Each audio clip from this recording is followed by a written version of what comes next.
Hello everyone, আশা করছি সবাই খুব ভালো আছো। আমিও ভীষণ ভালো আছি। তো দেখো, কার্তিক পুজোর দিন আমি এত আনন্দিত ছিলাম যে আমরা যেই জায়গায় থাকি সেই পাড়ার প্রায় প্রত্যেকটা ঘরে ঘরে কার্তিক দিয়েছে। তো আমি ভাবছিলাম যে আমাদের বাড়ি দেয়নি তো, বা আমাকে দেয়নি তো, এরকম একটা ভাবনা হচ্ছিল। তো জাস্ট আমি একবার ব্যালকনিটা এসে খুলেছিলাম, দেখলাম কিচ্ছু নেই।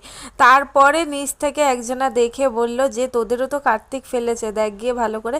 তারপরে এসে দেখে হ্যাঁ সত্যি তাই, কার্তিক ফেলেছে। তো যাই হোক, আমার কোনো রাগ ফাগ কিচ্ছু নেই, কার্তিকটা খুব সুন্দর হয়েছে।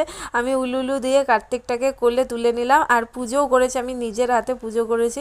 আর মানে এরা সবাই খুব হাসাহাসি করছিল। তো আমাদের বাড়ি দুটো কার্তিক আছে, মানে আমারও ছেলে আমার বোনেরও ছেলে। তো আর কার্তিক চায় না ভাই, এইবার লক্ষ্মী আসুক বা সরস্বতী আসুক।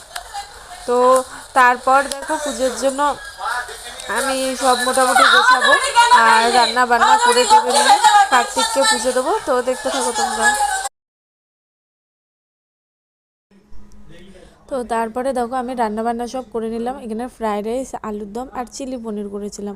আর নিজের হাতে পুরোটা গুছিয়ে করেছি, মানে বাজার করা থেকে শুরু করে রান্নাবান্না আরও পুজো দেওয়া। তো আমি খুব ভালো মনে পুজো দিয়েছি। তো আমি ওদেরকে একটা কথাই বললাম যে তোরা প্রত্যেকবার যদি কার্তিক ফেলিস, আমি প্রত্যেকবারই পুজো করবো, আমার কোনো রাগ থাকবে না। যেহেতু এটা ঠাকুর, তো কার্তিক আসা মানে যে ঘরে ছেলে হওয়া, তো আমার এটা মনে হয় যে এটা একটা ভুল ধারণা।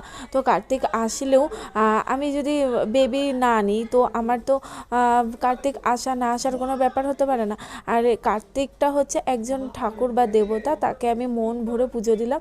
আর এই যে এইটা দেখো, আগের বারের কার্তিক, আর ছোট্টটা হচ্ছে এইবার ফেলেছে। তো আমি পুরোটা পুজো করলাম। আর কেমন লাগলো